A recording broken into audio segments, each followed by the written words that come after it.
Today we celebrate Children's Month, and the theme of the celebration is Names of God. And I added fully revealed in Jesus. Kay sa kanunay nga to nga pagtuon, gitudluan ta nga ang sentro sa Biblia mao si Kristo. Busa kung maghisgot usab kita ngalan sa Dios, dapat usab ka na mokonektar ngadto kang Kristo. Now, when we talk about names, maghisgot kay ngalan, sa ato karon, wala panindutay naman og ngalan, no? Tagduha na, nindot na kayo. And wala gid kaayoy meaning sa maong ngalan. Just that it is pleasing in the ears, di ba? Nindot kay paminawon. Maghisgot ka rin tap sa karong na generation, usually tag two names na yun na, di ba? Pero sa amo ang panahon sa una, tagsar yun na Ryan, isa rin na kangalan. Bisaya pa yun, R-A-Y-A-N pa yun, di ba? Nga na ang wala, ginganan lang sa kuha. And how about you? Kamu? Nganong inganan pa rin yung ngalan? Ganun ka na may gingalan sa inyo, ha?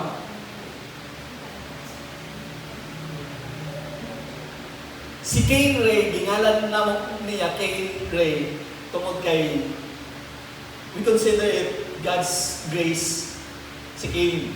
That's why nangita kong pangalan niya, Cain niya. Kung ikaris na ko, na naman si Charis. Kay Grace lagi ng Charis. Na naman si Charis. Iyang auntie pa dyan. So nangita ko, in the Old Testament, muna siya Cain, Grace. Array, ako ang ngalan, gidugang na ko sa iyang ngalan. Sumpay na ko. So I have reason, I have meaning, why ano na akong gihatag ng ngalan niya. And the same way, when we talk of the names of God, it is never random. Kana ang ngalan sa Ginoo, dili random ang ngalan sa Ginoo. Kundi it reveals the character, it reveals the identity and purpose. Wala lang. Dili lang na basta-basta nga ngalan nga gihatag sa Dios. So, it reveals character, it reveals identity and purpose. So, gireveal niya ang iyahang, kung kinsa siya, iyahang pamaagi, aron ang mga tao, iyang katawhan, especially during the Old Testament, aron iyahang mga katawhan, masabtan niya o ma-experiencehan niya kung base kung kinsa ang iyahang ngalan. So, throughout the Old Testament, God reveals Himself through different names, such as Nairohe, Nadret, Nesi, Jehovah, Mekadesh, Chedkino, Rapa, o kung sa panang mga ngalan na nadala sa inyo ang gilid. And it has meaning, okay? Each name highlights an aspect of God's heart for His people. But we Christians, kita nga mga Kristiyanon, we celebrate even deeper reality of God's name. Mas lalong pa kaayo ang ato ang pag-celebrate sa ngalan sa Diyos. Kaya nga naman, of course, we celebrate it again. Nganong akong ibutang sa title na to, revealed fully in Jesus. Tungod kay, according to Colossians 1:15, it says, He is the image of the invisible God, the firstborn of all creation. Siya ang imahe sa dili makita na Diyos. So, kung pasabot, Jesus is the visible image of the invisible God. He doesn't simply represent God's names. He embodies them. Siya ngayon mo kini. O mo niya atong tanawon that we will explore each name o ato na yung sigutan tanan, maptan ng tag siyam-siyam kay actually lalo man ni kaayo nga hisgutanan ning mga ngalan sa Dios. That's why karon we will just tackle 5 names of God. So atong tanawon, atong sabton ang original biblical context and see how it ultimately points to Jesus in the New Testament. Kinsa man ning kaning Jehovah Rohi, kinsa man ni siya in the New Testament ug sa ato karon nga panahon. Okay? Every name of God finds its fullest expression in Jesus Christ. Okay? Matagnanan sa Dios ato kining makit-an sa imahe ni Kristo. First, of course, Jehovah Rohi, which means the Lord is my shepherd. Asa may nato nga makita nga pasahe, very known, one of the most known verse, Psalms 23:1. The Lord is my shepherd. Sa Bisaya pa, ang Diyos akong magbalantay, wala ako'y gusto. Uy, wala'y makulang kanako. Matod pa sa kato kay Kwanong to, nga pagkabisaya. Si David may nagsuot yan eh. David, a shepherd himself, nasabtan niya kung unsa ang shepherd, magbalantay sa karnero. What it means to lead, to feed, and guard, and care for the sheep. Kay matod pa sa istorya sa kinabuhi ni David, sa panahon nga wala pa sa nahimong hari, iya ganin yung ablihon sa baba sa leon ang wako niya ang karniro nga nasa iyang baba, di ba? Dasaw David. O nasabtan niya pag-ayo kung sa ang buluhaton sa usa ka magbalantay sa karniro. And he considered God as his shepherd. But pasabot na sinati niya ang pag-lead sa Ginoo, pag-provide sa Ginoo sa iyaha, pag-protekta sa Ginoo sa iyaha, o pag-amping sa Ginoo sa iyaha. So, shepherds did not simply direct from a distance. Nga, atuto, kanang dili nga na ang usa ka magbalantay sa karnero. Kundili, naagi siya sa unahan, naa siya sa kiliran, o naa siya sa likod kung gikinahanglan. Aron lang magiyahan, aron lang maprotektahan, aron lang mapakaon ang mga karnero. And David used this name, pag-ingon niya, the Lord is my shepherd, meaning, he's saying that God cares for him personally and consistently. Nga ang Diyos, nagkatiman kaniya personally and consistently. And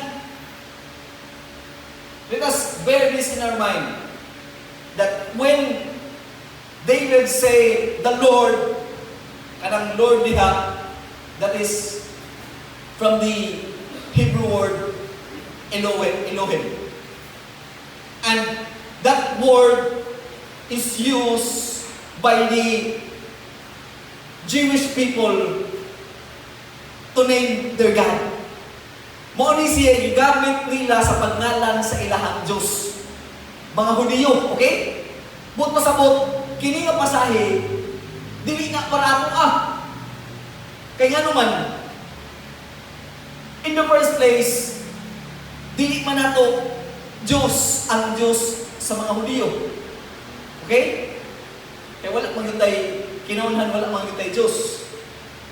Now, then what is it for us? Unsa man ni para nato? Now, let's connect this to the New Testament. Ako ning i-connectar kung kinsa man ning magbalantay diri na sa New Testament. According to John chapter 10 verse 11 it says, Jesus said, as Jesus miningon ini, I am the good shepherd. The good shepherd lays down his life for the sheep. So, here's now the connection. Dili man to mao nga Dios. Dili man to atong ang Dios katong hisgutan ni David tungod kay katong ngalan mo to yung ngalan nga gigamit sa mga Hudiyo ngadto sa ilahang Dios. Ug ako mao kini. Si Kristo, matod pa ni Kristo, I am the good shepherd. The good shepherd lays down his life for the sheep. Now, everything David saw in God as shepherd, Jesus fulfills. Okay? Kung basahon rin mong John chapter 10, matod pa niya, Jesus knows his sheep by name. Nasayon siya sa ngalan ngayong nila. Leads them to spiritual nourishment. Matod pa sa usa ka istorya diha sa Biblia, parable, iyahan yung biyaan ang 99, pangitaon lang niya ang usa. Okay? Walks with them through their valleys and ultimately, di lang iyahang atiman sila, di lang iyahang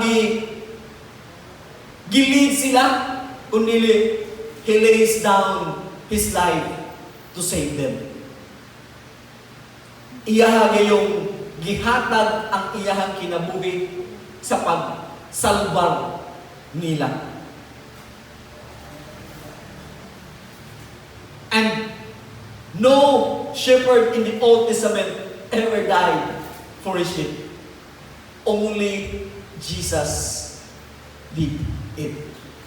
Si Kristo lang ang naghimo usa ka magbalantay nga nagpakamatay gayud sa iyahang mga karnero.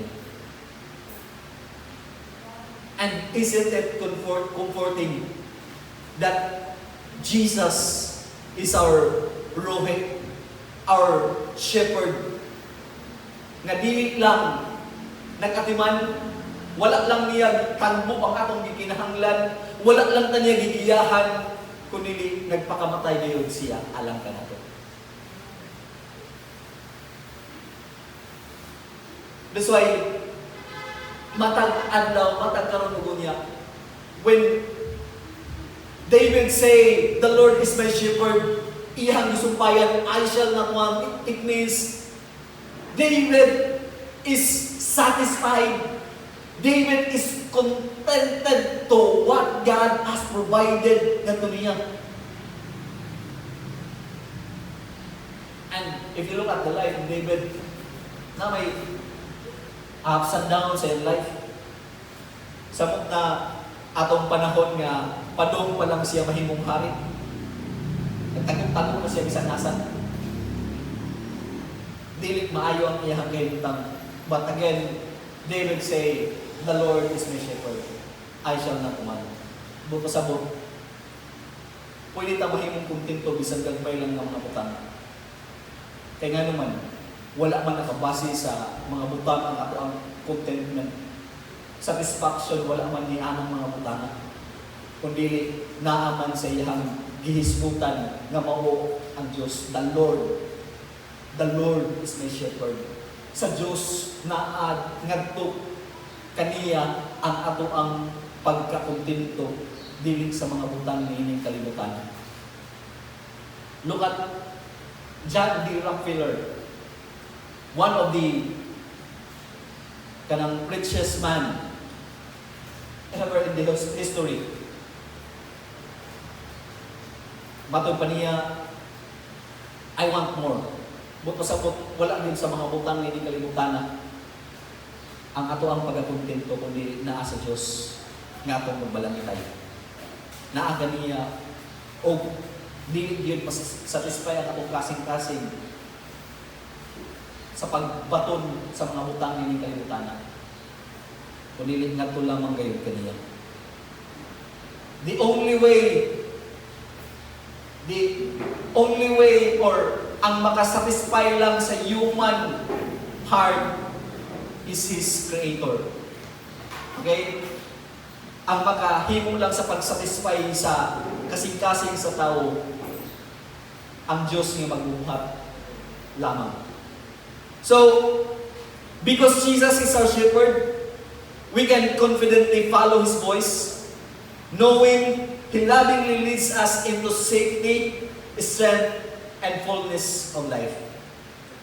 If you feel lost, confused, afraid, or overwhelmed, Jesus, our shepherd, is not distant. He is near, guiding us step by step. Naa siya sa atong kiliran. Naggiya ka nato, matag lakang natong pagabuhaton. Next, one of the most known name of God, Jehovah Jireh. The Lord will provide. But this time, atong tanawon differently. Kay kini nga ngalan sa Dios is being mistakenly out of context sa pagsabot. Always ninatong i-connectar sa iyahang provision like pagkaon, balay, o uban pa. And don't get me wrong ha, God will really provide our needs. But this verse or this name is connected to the provision of God to save people, to save mankind. Okay? In Genesis chapter 22 verse 14, mo ni siya nga pasahe. So Abraham called the name of that place, the Lord will provide. As it is said to this day, on the mount of the Lord it shall be provided. Mo na yung panahon nga ihalag niya si Isaac. Ihalag. O nangutana si Isaac kinsa may atong ihalag nito sa Dios. Tubag niya, the Lord will provide. And naay nasangit nga ram, and God really provided it. Okay? So, the Lord will provide. The moment kaniha dili ni siya kadang last moment nga or last minute rescue sa Ginoo, wala ni nagpasabot kay ngani. It is about God revealing His character as the one who always provide exactly what is needed, exactly when it is needed. Kaya nga naman, usahay bisan kani sa itong mga pag-ampok, magdali ta. Tagaan pa na itong time frame ang Ginoo sa ito ang mga pag-ampok. But let us be reminded that God's provision is ihatag exactly what we needed and exactly when we need it. Okay? Kung unsa kayo atong gikinahanglan o kung kanus-an atong kinikinahanglan. Now, how will we connect it to Jesus? According to John chapter 1 verse 29, the next day, this is John saying, The next day, he saw Jesus coming toward him and said, "Behold, the Lamb of God who takes away the sin of the world." The ram provided for Isaac was a picture, usa ka imahe nga mahitabo o ang katumanan mao si Kristo. Jesus is the reality. God provided His only Son as the perfect sacrifice in our place. So, pasabot, Jesus is not just the provider of things. Di lang siya ang nag-provide, kundi He is the provision Himself. Siya mismo ang provision. Mabito ng sigitang kanta nga, "Your grace is enough," di ba? And that grace referring to Jesus Christ. Tungod kay igo na si Kristo. Pero nga nung manikamot ko mong itag inig Domingo kung magsigitag kantag, Jesus is enough or His grace is enough. Di ba? Atong sabtong ganunay that God provides our needs.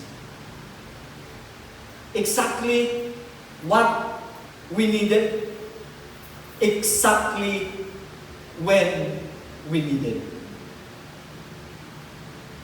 Kung unsa gayon ang atong gikinahanglan o kung kanus anato kini gikinahanglan. And let's bear this in our minds. Nga lahi ang gikinahanglan nato o lahi pud ang ato ang gusto. Okay? Kaya usahay, we interchange it. Ang atong gusto, maunay atong gikinahanglan. Ang atong gikinahanglan, maunay atong ang gusto. Okay? So, because Jesus is our provider, we can trust that He will supply everything we need. Physically, emotionally, and spiritually. At the exact moment, we need it. So, whatever you lack, strength, wisdom, finances, courage, Jesus remains God's provision for you today. Kung nakulangan ka kwarta, Jesus is the provision for you today.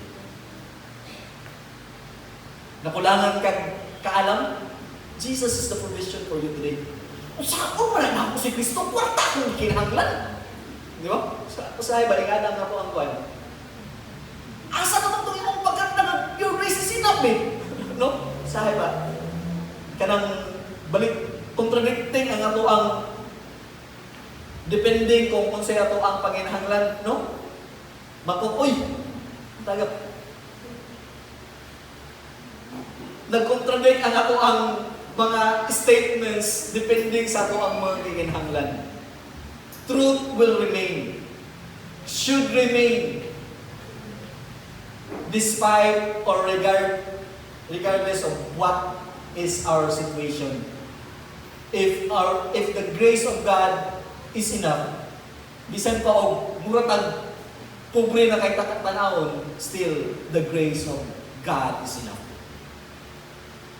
Akong balikon, whatever you lack, strength, wisdom, finances, courage, Jesus remains God's provision for you today. Kinsay kailan ni titilistay sa Facebook? Nakaila siguro kanang Christian, kanang vlogger. Na siya new nga vlog karon, he was asked kung unsay about being a millionaire. Unsay iyahang gibuhat. Pero according to him, dili about sa kwarta, I am more than a millionaire because he is a Christian, he is naa niya si Kristo. Na labaw pa daw siya sa usa ka billionaire tungod kay naa niya si Kristo. It means that pagpakita lang ba nga ang pagbaton nato ang Kristo usa siya sa nga nabatunan usab nato ang mas labaw pa nga naan niining kalibutan nga mao ang kwarta. Yes, we can't deny that money is important. Every now and then, bukasto mo kita. Pero, dili naman ang tama nining kalibutan. We are living for eternity. We are living for what is to come. Ang pagbalik ni Kristo. Mao man gyud ang ato ang kinabuhian. We should be prepared already. We should be living as if we are in heaven already. We Christians. That's why wala sa kaptangan, wala sa kwarta, nakabase ang ato ang satisfaction na alam kang Kristo. We are more than billionaire tungod kay naa si Kristo sa atong kasing-kasing. Naa si Kristo sa atong kinabuhi. Mabitaw na ingon si Pedro nga, silver or gold have I none. Di ba? Wala na nako. But I consider myself blessed tungod kay nga naman, naa si Kristo diri nako. That's why, if you look at Proverbs, ayaw kayo mong paningkamot, to the point na wala na mo'y ihatag na panahon sa Ginoo. Kay naarap ni ato ang panahon sa pagpaningkamot. Pero ato ang saydan nga, ang reward sa atong pagpaningkamot, ang Ginoo niya po yung hatag. That's why, mas tagaan pa na itong panahon unta ang maghatag na itong reward. Dili lang kining mga butang na naadres sa kalibutan. Again, Jesus remains God's provision for us today. Si Kristo, nagpabilin nga si Kristo ang provision sa Ginoo alang kanato. Next, Jehovah Rapha, the Lord who heals. According to Leviticus chapter 15 verse 26. Ako na ning iputol ha katag-as magunit nga mga verses. I will put none of the diseases on you that I put on the Egyptians, for I am the Lord, your healer. God is our healer. Okay? After Israel crossed Red Sea, they arrived at Mara, where the waters were bitter. Pait. O ang Diyos gipatampis niya kini. Declares, I am the Lord who heals you. He wasn't only talking about curing sickness. Wala lang niya naghisgot may tungkol sa pag-ayo sa mga balatian. He was revealing himself as the healer of bodies, hearts, minds, and even their broken relationship with Him. Now, can we guarantee God's healing? Okay, if you look at, again, Facebook, tayo-tayupan naman, naayon nga po sila sa Ginoo. Makagarantiya, batang ingana.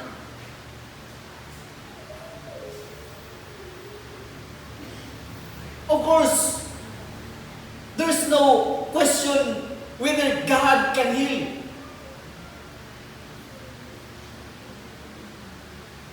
Pero if you look at si katong namatay nito nga iyang gibuhi, Barnabas, sakto ba ko? Lazarus, the brother of Martha and Mary, namatay man. Di ba? Paul begged God 3 times about sa iyang gibate. Wala man siya ayo.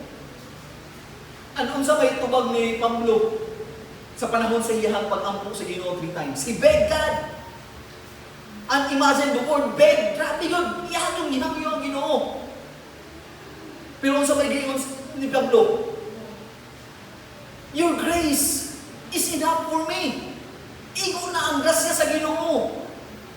Kaya nga naman, again, we are not living for para ginis kalimutan. We are living for eternity.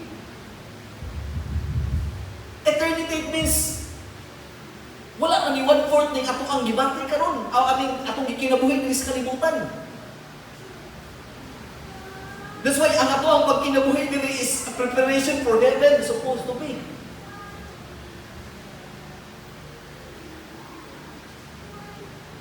God is our healer.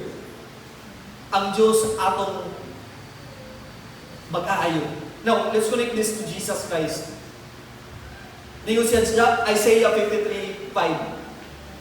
But he was pierced for our transgressions. He was crushed for our iniquities. Upon him was the chastisement that brought us peace, and with his wounds we are healed. Sa iyahang mga samad, naayo kita. Again, during the life of Jesus Christ, nag-ayo lang siya sa mga... Isa sa iyang ministry was healing the sick. And no question about the power of God. Wala gayoy pangutana nga, makaayo ba yun si Kristo, makaayo ba yun ang Ginoo? Yes, of course, makaayo siya. But, again, atong karuhon nga kini nga kaayuhan ko sa aduna kini kalambigitan sa ato ang sakit nga espiritual. Dili lang sakit, kamatayon nga espiritual. Iya gayon kitang gitagaan o kinabuhi. O ang ato ang relasyon sa Diyos nga nahilayo nga to kaniya, iyang giayo. Iya kitang ipasipuli.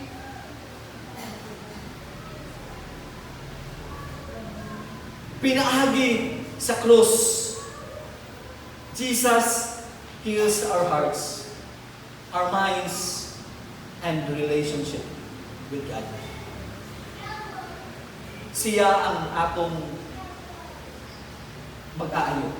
Kamantay ta, when we were Christians, when we were not yet Christian, pero may trouble ang atong hearts, pero may trouble ang atong mind. Sa bisan gagmay lang ang mga butang nining kalibutan na.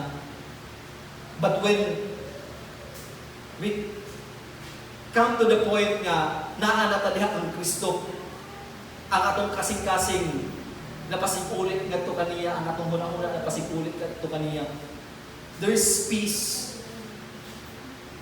Adunay kalingaw sa atong kasing-kasing. Adunay kalingaw sa atong hunahuna.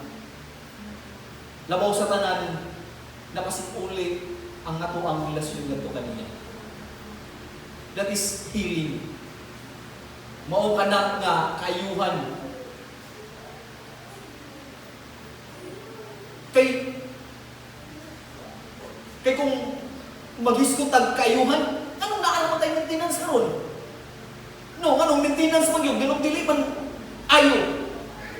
But pasabot maintenance, hantod na siya nga mga matay ta kay ginintain na gud. No.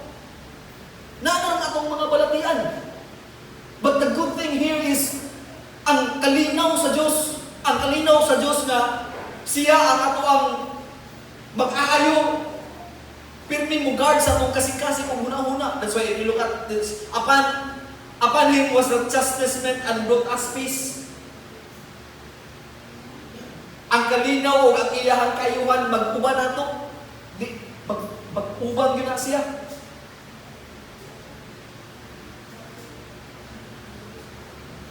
If you look at Proverbs, ngayon siya, a merry heart is like a medicine. Di ba? No, a merry heart is like a medicine. O yung kanang quotation, gi-quote ko na ni Dolphy. Usa ka comedian. Nag-isgot yun siya. Pero namatay mo niya sa sakit. It means, kalipay o ang kalinaw ba nga ihatag sa ato mo'y mahimong kaayuhan nga rin ka nato. Gabisan og naara gihapon ang ato ang balatian, malipayon ta, naara gihapon ang atong balatian, satisfied ta diha sa Ginoo, knowing that diri ra man sa kalibutan ang ato ang mga balatian. Dili naman ni nato bation dito sa langit, which is eternity. So because Jesus is our healer, there is no wound too deep, no sickness so strong, and no sin so heavy that His restoring power can't reach. Your wounds are not final. Jesus restores what pain, sin, and life have damaged. Next is Jehovah Mekadesh, the Lord who sanctifies. Pwede na nato ingalan sa atong mga anak mo, Mekadesh. Lindot na po no? Ayaw lang utangi o kanang apostrophe kay inigkakuan kaya kanang mga record kaya wala pa ba yung mga apostrophe. According to Leviticus chapter 20 verse 8, it says, "Keep my statutes and do them. I am the Lord who sanctifies you." Now, holiness is something God produces in His people. Okay? Not through us mahimutang sanctified. Not through us mahimutang balaan at tubangan sa Ginoo. It is God, I am the Lord who sanctifies you. Okay? I am the Lord who sanctifies you. And let's connect this to Jesus Christ. According to Hebrews chapter 10 verse 10, it says, And by that will we have been sanctified through the offering of the body of Jesus Christ once for all.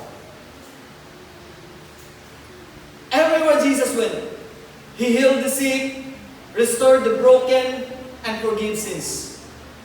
His miracles were signs pointing to His deeper mission. Okay? And one of the reasons why He died on the cross is to sanctify us, to make us clean. Okay? By His sacrifices and through His Spirit, He changes our heart's desire, shapes our character, and gives us new heart. That's why if you read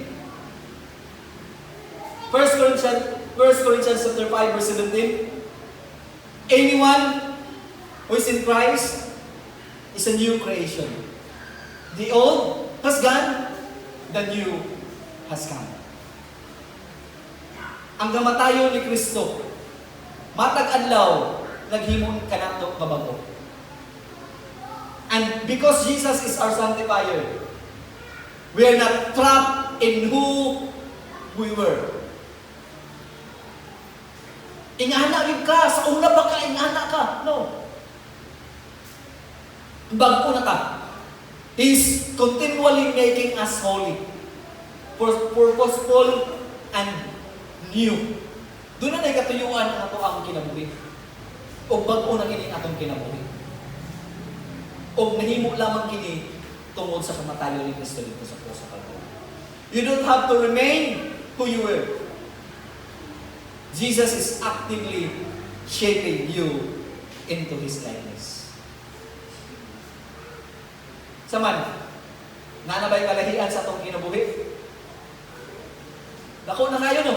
Kaya naman, si Kristo matag adlaw, iyahan matang gihulma sama sa iyahang imahe. And lastly, Jehovah Shammah, the Lord is there. According to Ezekiel chapter 48 verse 35, it says, "And the name of the city from that time on shall be the Lord is there." Ang Diyos, okay, sa Bisaya pa. And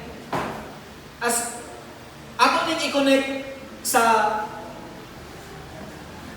kang Kristo, makita na to sa Matthew chapter 1 verse 23. Behold, the virgin shall conceive and bear a son, and they shall call his name, masang ngalan? Emmanuel. Okay? Emmanuel. Which means, God with us. Ang Diyos na kanato. Okay? Jesus is God's presence in human form. Through the Holy Spirit, He dwells with us constantly in suffering, joy, uncertainty, and every moment of our life. Okay? Everywhere, si Kristo uban nato. Okay? Atong sabton kanunay nga ang Dios ania tuyong nato. Asa man kita, bisag unsa man nga klase, bisag unsa man nga eksperyensya ang ato ang giatubang, doon naman kita'y problema, dili man maayo ang atong kahimtang or maayo man ang atong kahimtang, ang Diyos uban kanato. Hilabi na sa ato ang pagpangalagad. Sa panahon nga dunay persecution tungod sa atong pagpangalagad, matod pa ni Kristo, I am with you always. Ako, anaa uban ninyo. Dili lang sa maayo nga kahimtang, dili lang sa dili maayo nga kahimtang, kundi sa tanang panahon. Kuyo siya nato. Hapit na Pasko. This name, Emmanuel, pirminin nato madunggan. Okay? Pirminin nato madunggan. Kay mao ni siya ang isa sa verse na pirmin gamiton sa simbahan, bisan asa man kita. Pero atong sabton, nga dili lang Pasko, dili lang sa panahon sa Pasko, kuyog nato si Kristo. Matod pa ni Kristo sa tanang panahon, kuyog siya kanato. Busa, walay angay ikabalaka. Sa panahon nga doon na kita'y problema, anaa siya. Sa panahon nga doon na kita'y mga struggles, natay mga suffering, and even sa mga uncertainty, sa ato ang kinabuhi. Atong sayran o atong sabton nga anaa ang Diyos uban kanato. Karon ugma o sa mga umaabot pa nga mga panahon. So because Jesus is always there, we will never walk alone. His constant presence gives us courage, comfort, and hope in every season. Again, in every season. Pwede nga mubating tao, nag-inusara rata. We may feel alone. But Jesus is always there. Okay? Jesus is always there. His presence is His promise. Ang iyang presensya, iyang saan nga rin nato. Busa, walay angay hadlukan, walay angay kabalakan. Kay ang Diyos nga provider sa tanan, uban man nato, aniya sa atong kiliran. So to end this, every name of God leads us to one unshakable truth. Jesus is everything we will ever need. Si Kristo ang ato ang gikinahanglan niyo. Kaya nga naman, of all the names of God, siya ang katumanan ni ining tanan. He is our shepherd, He is our healer, He is our provider, He is our sanctifier. Kung sa tanan nga ngalan niya, it points out to Jesus Christ. The name of God is fully revealed in Jesus Christ.